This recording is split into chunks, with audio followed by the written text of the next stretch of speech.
The 2015 RBS Six Nations kicked off in style on Friday night as two old enemies, Wales and England, faced off in Cardiff. The hosts were looking for a repeat of 2013, a victory which saw them clinch Six Nations glory. However, having easily beaten them in last season's competition, Stuart Lancaster was hoping for another dominant display from his English side. It would be the hosts to open the scoring through a Lee halfpenny penalty, and they would further that lead just 5 minutes later.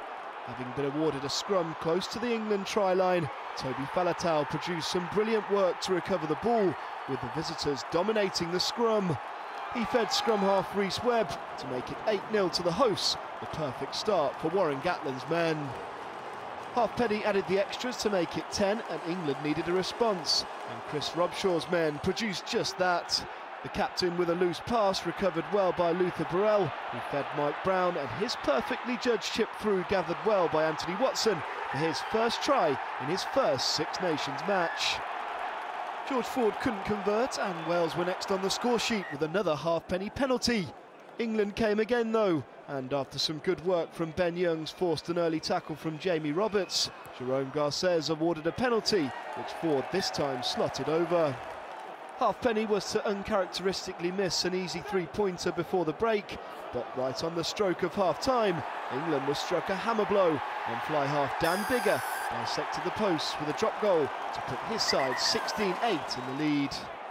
England came out in the second half reinvigorated though, and after a strong start, the ball found its way to centre Jonathan Joseph, who became the second England player of the night to mark his Six Nations debut with a try.